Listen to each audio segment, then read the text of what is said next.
जनवरी 2005 में नासा की तरफ से एक अनोखा प्रोब स्पेस में लॉन्च किया जाता है। इसका मिशन ये पता लगाना था कि आखिर अर्थ पर पानी आया कहां से।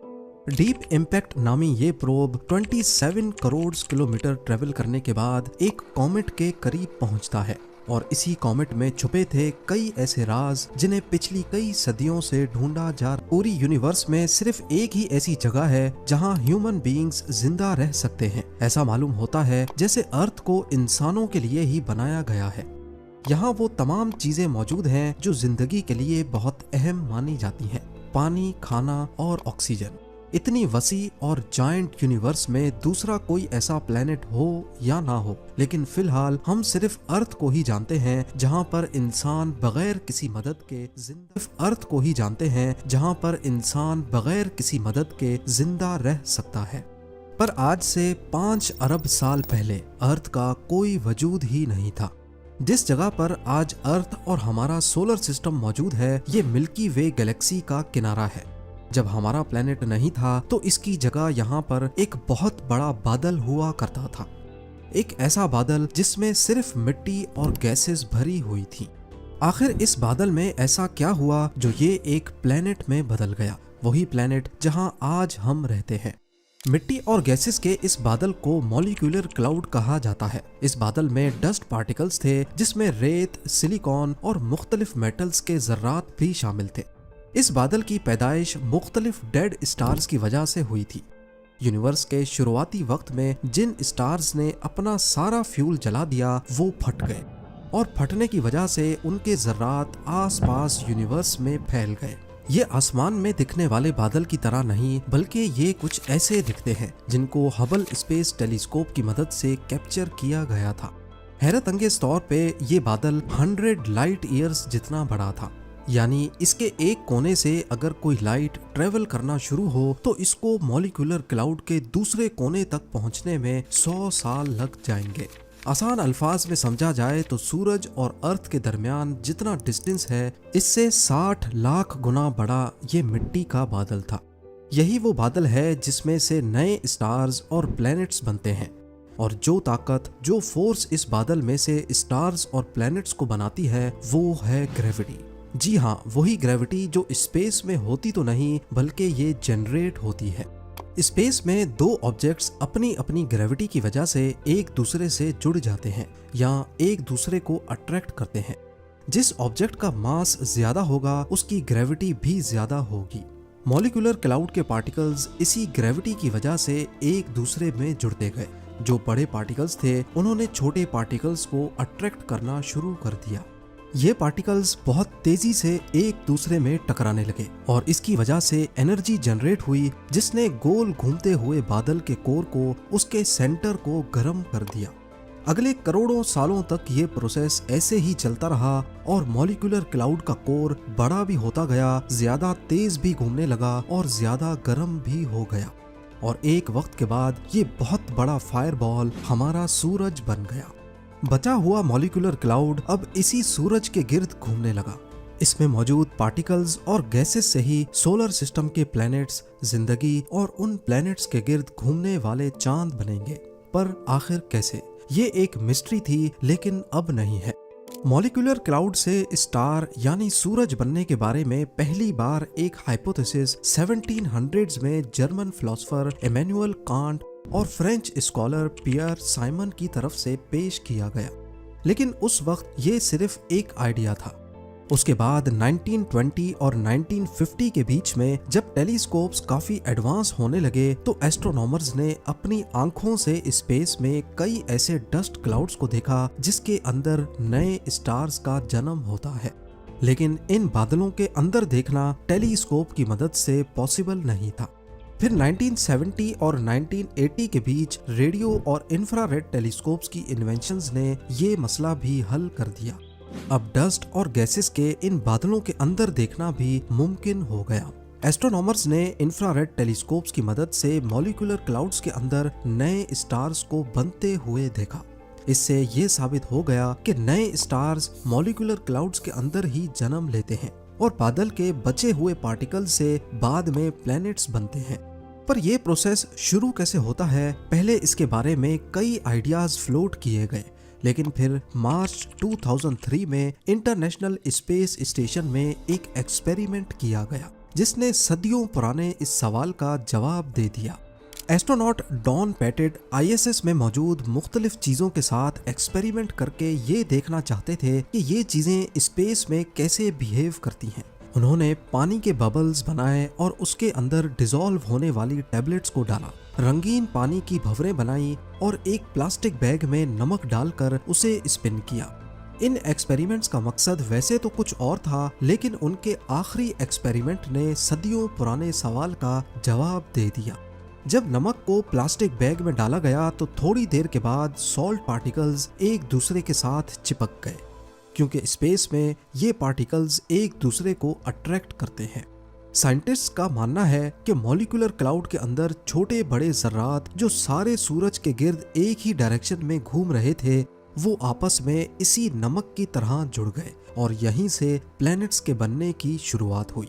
करीब 4.5 अरब साल पहले मॉलिक्यूलर क्लाउड में भी इसी तरह पार्टिकल्स मिलकर एक झुंड बनाने लगे, ठीक उसी तरह जैसे डॉन पेटेट के एक्सपेरिमेंट में नमक के जर्रात एक दूसरे से मिल रहे हैं। जब इस झुंड का साइज 1 किलोमीटर तक यानी एक पहाड़ की साइज जितना बड़ा हो गया तो इसकी अपनी ग्रेविटी इतनी ज्यादा हो गई कि इसने आसपास के पार्टिकल्स को भी अपनी तरफ अट्रैक्ट करना शुरू कर दिया, ठीक उसी तरह जैसे वैक्यूम क्लीनर मिट्टी को अपने अंदर सक करता है। अगले 30 लाख सालों तक ये प्रोसेस ऐसे ही चलता रहा और जर्रात के झुंड में से 20 प्लैनेट्स उभर कर सामने आ गए जो सारे सूरज के गिर्द घूम रहे थे। अब क्योंकि ये 20 प्लैनेट्स काफी बड़े हो चुके थे, इसी वजह से इनकी अपनी ग्रेविटी ने ऑर्बिट के दौरान एक दूसरे को अपनी तरफ अट्रैक्ट करना शुरू कर दिया और आखिरकार इनकी आपस में टक्कर होने लगी। हर एक टक्कर में 2 प्लैनेट्स ने आपस में मिलकर एक बड़ा प्लैनेट बना दिया। वक्त के साथ साथ इन टक्करों की वजह से सोलर सिस्टम में जहां पहले 20 प्लैनेट्स थे, वो अब सिर्फ चंद प्लैनेट्स ही रह गए, जिसमें वीनस, मरक्यूरी, मार्स और हमारा अर्थ भी शामिल है। पर ये अर्थ उस वक्त ऐसा नीला और जिंदगी से भरपूर नहीं था, बल्कि ये कोलिजन्स की वजह से आग बगोले की तरह काफी गर्म था। एस्ट्रोनॉमर्स का मानना है कि अर्थ को इस मकाम तक पहुंचने में करीब 3 करोड़ साल लगे थे। उस वक्त अर्थ का टेम्परेचर 5000 डिग्री सेल्सियस के करीब था, यानी अगर इस पॉइंट पे यहाँ कोई लिविंग ऑर्गेनिज्म आ भी गया तो ये सेकंड से भी कम टाइम में भाप बनकर खत्म हो जाएगा।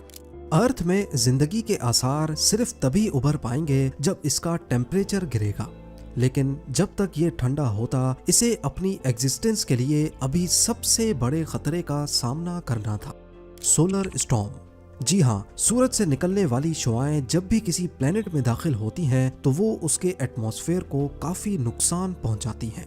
यही सोलर स्टॉर्म्स दूसरे प्लैनेट्स में भी आते हैं और इसकी वजह से यहाँ जिंदगी का बढ़ना मुमकिन नहीं होता। ज्यादा दूर जाने की जरूरत नहीं, मार्स जो अर्थ का पड़ोसी प्लैनेट है, वहाँ पर सोलर स्टॉर्म्स ने जिंदगी के चांसेस को खत्म कर दिया है। पर इन्हीं सोलर स्टॉर्म्स का अर्थ ने मुकाबला कैसे किया, इसका सीक्रेट छुपा है अर्थ के कोर में। जब मॉलिक्यूलर क्लाउड में अर्थ बनना शुरू हुआ तो इसका टेम्परेचर काफी बढ़ गया। इस टेम्परेचर ने अर्थ को एक फायर बॉल बना दिया। पत्थर पिघल गए और उनमें मौजूद आयरन और निकल भी। अब क्योंकि आयरन और निकल का वजन काफी ज्यादा होता है तो वो अर्थ के कोर में गिरना शुरू हो गए। जियोफिजिसिस्ट्स का मानना है कि जब भी मोल्टन आयरन को गोल घुमाया जाए तो वो अपने गिर्द एक मैग्नेटिक फील्ड बना देता है। अब क्योंकि अर्थ के कोर में मोल्टन आयरन की क्वांटिटी ज्यादा है, तभी वो एक मैग्नेटिक फील्ड जनरेट करता है और स्पेस में ये मैग्नेटिक फील्ड का असर जहां तक रहता है, इसे मैग्नेटोस्फीयर कहते हैं। नॉर्मली ये मैग्नेटिक फील्ड अर्थ की वो साइड जो सूरज को फेस कर रही है उसमें 3,70,000 किलोमीटर तक फैली हुई है, यानी लगभग जितना दूर चांद है। और जो साइड सूरज को फेस नहीं कर रही उसमें अर्थ की मैग्नेटिक फील्ड लाखों किलोमीटर्स तक फैल जाती है। यही वजह है कि सूरज से निकलने वाली रेडिएशंस को मैग्नेटिक फील्ड रोक देती है। नॉर्थ और साउथ पोल पे ये मैग्नेटिक फील्ड कम है, तो यहाँ पर ये रेडिएशन एटमॉस्फेयर में दाखिल होकर पार्टिकल्स के साथ मिलकर अरोरा इफेक्ट पैदा करती है, जिन्हें हम नॉर्दर्न और सदर्न लाइट्स भी कहते हैं। लेकिन ये रेडिएशंस इतनी कम है कि इसका कोई नुकसान नहीं होता। नया अर्थ जिसने सोलर स्टॉर्म्स का मुकाबला तो कर लिया, पर अभी भी ये जिंदगी के लिए परफेक्ट नहीं था। अर्थ को एक और मुश्किल तरीन मरहले से भी गुजरना था, एक प्लेनेट कोलिजन। इसका हम इंसानों को पता कैसे चला, इसके लिए हमें 1960s में जाना होगा। अमेरिका ने कई अपोलो मिशंस प्लान किए और एस्ट्रोनॉट्स को रिसर्च के लिए चांद पर भेजा। पहले ये माना जाता था कि चांद अर्थ का ही टुकड़ा है जो किसी वजह से अर्थ से अलग हो गया। लेकिन जब एस्ट्रोनॉट्स चांद पर गए और वहां पत्थरों के कुछ सैंपल्स लेके आए, तो देखने में ये पत्थर अर्थ पर पाए जाने वाले पत्थरों जैसे नहीं दिखते थे। ऐसा मालूम होता है कि इन पत्थरों को जलाया गया हो। मजीद इन्वेस्टिगेशन से मालूम पड़ा कि चांद और अर्थ के पत्थर में मौजूद ऑक्सीजन आइसोटोप्स एक जैसे हैं, जिससे ये साबित होता है कि चांद था तो पहले अर्थ का ही हिस्सा, लेकिन बहुत ज्यादा गर्माइश ने इसका ये हाल किया है। इतनी ज्यादा गर्माइश सिर्फ एक ही चीज पैदा कर सकती है, और वो है किसी और प्लेनेट का टकराना। जब अर्थ आहिस्ता आहिस्ता ठंडा हो रहा था, उस वक्त एक दूसरा प्लेनेट अर्थ की तरफ बढ़ने लगा। ये प्लेनेट करीब मार्स की साइज जितना बड़ा था और इसको थिया का नाम दिया गया है। जब थिया अर्थ से टकराया तो बहुत सारी एनर्जी रिलीज हुई। अर्थ और थिया के जलते हुए टुकड़े आसमान में फैल गए और आखिरकार अर्थ को ऑर्बिट करने लगे। अर्थ को ऑर्बिट करते ये टुकड़े अगले हजारों सालों तक उसी तरीके से एक दूसरे से जुड़ते गए जैसे मॉलिक्यूलर क्लाउड में पार्टिकल्स जुड़े थे, और यूं जन्म हुआ चांद का। पहले चांद अर्थ के काफी करीब था। एक्सपर्ट्स का कहना है कि अभी जितना हमें चांद दिखता है, पहले ये 15 टाइम्स ज्यादा बड़ा था। लेकिन आहिस्ता आहिस्ता करीब 1.5 इंचेस पर ईयर के हिसाब से ये अर्थ से दूर हो रहा है। आपको यहाँ बताते चलें कि थिया का अर्थ के साथ हौलनाक टकराव और चांद का पैदा होना, ये वो दो इवेंट्स थे जिनकी वजह से आज हम इस दुनिया में मौजूद हैं। साइंटिस्ट्स का मानना है कि ये दो इवेंट्स अगर नहीं होते तो शायद अर्थ पर कभी जिंदगी आ ही नहीं पाती। पर आखिर कैसे? जब मार्स के साइज जितना प्लेनेट अर्थ से टकराया तो इसने अर्थ को एक साइड पे झुका दिया, इसको थोड़ा सा टिल्ट कर दिया।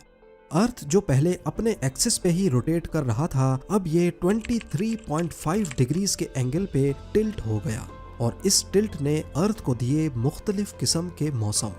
जैसा कि आप जानते हैं कि जमीन की एक फुल रोटेशन एक दिन को जाहिर करती है और सूरज के गिर्द एक पूरा चक्कर एक साल को। अब क्योंकि अर्थ 23.5 डिग्रीज पे झुका हुआ है, तो साल के वो महीने जब नॉर्दर्न हेमिस्फेयर सूरज से ज्यादा करीब होता है, तब यहाँ गर्मियों का सीजन होता है, और सर्दियों में यही हिस्सा सूरज से दूर हो जाता है। इस टिल्ट की वजह से अर्थ के सरफेस पर पूरा साल एक जैसी गर्माइश नहीं पड़ती और ना ही एक जैसी ठंड। इन बदलते मौसम की वजह से हमें मुख्तलिफ फ्रूट्स और सब्जियां खाने को मिलती हैं। साल भर मुख्तलिफ रंग देखे जा सकते हैं, और मूनसून में बारिश के साइकिल की वजह से पीने का साफ पानी रिवर्स के जरिए मिलता है। इसके अलावा चांद के बनने की वजह से समंदरी लहरें भी बनती हैं। ये लहरें समंदरी मखलूक के लिए न्यूट्रिएंट्स फराहम करती हैं, क्योंकि अगर ये लहरें ना होती तो समंदर में न्यूट्रिएंट्स सिर्फ चंद स्पॉट्स पे ही रहते। लेकिन यहाँ पर सवाल ये पैदा होता है कि समंदर में लहरें तो तब बनेंगी जब अर्थ पर पानी होगा, जो जिंदगी के लिए सबसे अहम है। तो फिर आखिर अर्थ पर पानी आया ही कहाँ से? ये साइंटिफिक कम्युनिटी के लिए सबसे बड़ी मिस्ट्री रही है। जनवरी 2005 में नासा ने डीप इम्पैक्ट नामी एक प्रोब स्पेस में लॉन्च किया। इसको 27 करोड़ किलोमीटर दूर टेम्पल 1 नामी एक कॉमेट के पास भेजा गया। इस प्रोब के आगे 350 किलो का कॉपर इम्पैक्टर लगाया गया, जिसे टेम्पल 1 से जाकर टकराना था। 4 जुलाई 2005 को ये इम्पैक्टर 38,000 किलोमीटर्स पर आवर की स्पीड से टेम्पल 1 कॉमेट से जा टकराया और उसने एक बहुत बड़ा क्रेटर बना दिया। इस इम्पैक्ट को डीप इम्पैक्ट प्रोब पे लगे रेडियो टेलीस्कोप्स की मदद से कैप्चर किया गया। और इस टेलीस्कोप ने जो कुछ दिखाया वो वाकई काफी हैरानकुन था। टक्कर की वजह से जो लाइट निकली उसको स्पेक्ट्रोस्कोपी की मदद से एनालाइज करने पर मालूम पड़ा कि टेम्पल 1 के अंदर बर्फ की फॉर्म में पानी भरा हुआ है। अब ये तो साबित हो गया कि सूरज से बहुत दूर एस्ट्रॉयड बेल्ट में मौजूद कॉमेट्स के अंदर पानी मौजूद है, लेकिन आखिर ये कॉमेट्स अपना ऑर्बिट छोड़कर अर्थ तक आए कैसे, और वो भी करोड़ों की तादाद में। एक्सपर्ट्स का मानना है कि ये काम हमारे सोलर सिस्टम में मौजूद सबसे बड़ा प्लेनेट ही कर सकता है, जुपिटर। जी हाँ, जुपिटर हमारे सोलर सिस्टम का सबसे बड़ा प्लेनेट है और जाहिर है इसकी ग्रेविटी भी अर्थ से कई गुना ज्यादा है। और इसकी खास बात यह है कि ये एस्ट्रॉयड बेल्ट के बिल्कुल करीब ऑर्बिट करता है। एस्ट्रोनॉमर्स का मानना है कि पास्ट में एस्ट्रॉयड बेल्ट में जितने भी बड़े साइज के कॉमेट्स और एस्ट्रॉयड्स मौजूद थे, उनके नॉर्मल ऑर्बिट को जुपिटर की ग्रेविटी ने एलिप्टिकल ऑर्बिट में कन्वर्ट कर दिया। नॉर्मल सर्कुलर ऑर्बिट वो होता है जब एस्ट्रॉयड सूरज के गिर्द परफेक्ट सर्कल में चक्कर लगा रहे हों, लेकिन जब जुपिटर की ग्रेविटी ने उनको अपनी तरफ अट्रैक्ट किया तो वो अपने सर्कुलर ऑर्बिट से निकलकर ओवल शेप के ऑर्बिट में चले गए, जिसे एलिप्टिकल ऑर्बिट कहते हैं।